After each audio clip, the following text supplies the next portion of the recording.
Yeah, I've been working on this vintage replica tin robot called the Smoking Spaceman. It's pretty interesting. I'll show you what I've got going on here.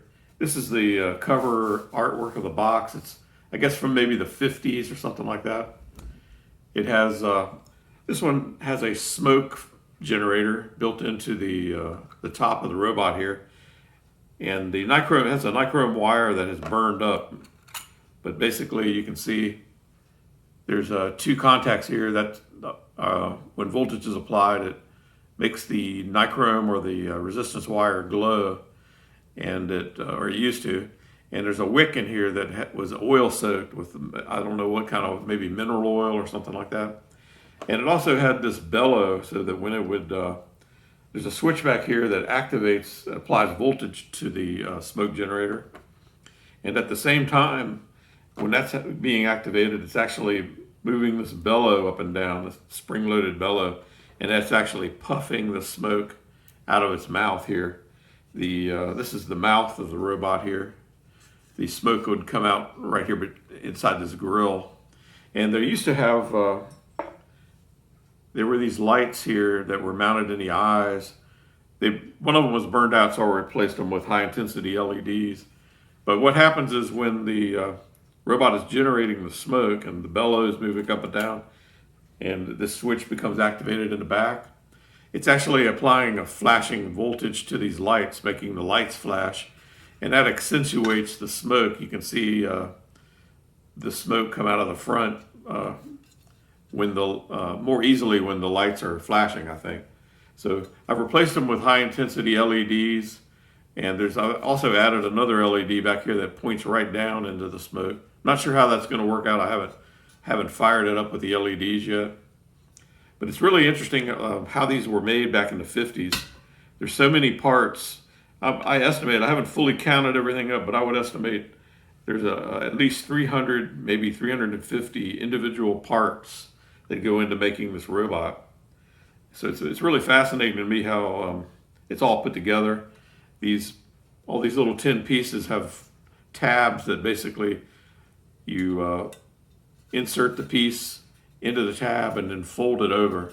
So I'm sure they had a process of assembling these, and they knew what they were doing. I'm sure they made millions of these maybe. But it is interesting to try and figure out how to disassemble it and then put it back together. It's kind of like a puzzle, interesting to work with. So the puzzle, there's a bellow here. This moves up and down inside the smoke machine, and that actually puffs the smoke out of the robot. And at the same time, there's a switch back here that activates on and off. It flashes the lights to accentuate the smoke as well. And there's actually a gear drive right here you can see, and it attached to this vertical drive shaft, which actually drove this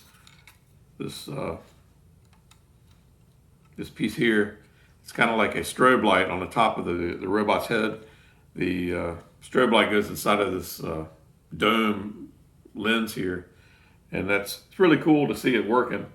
I'm looking forward to having it all put back together and working. I think it's going to work a little better. I think the LEDs will draw a lot less current than the incandescent bulbs, so I think it might last a little longer. And I'm not sure about the smoke. I'm going to have to do some experiments with what kind of wire to use.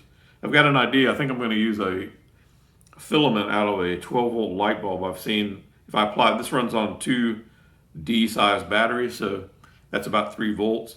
And I've done some testing, and I've applied 3 volts to some of the like automotive 12-volt light bulbs, and some of them actually just have like a mild glow to them.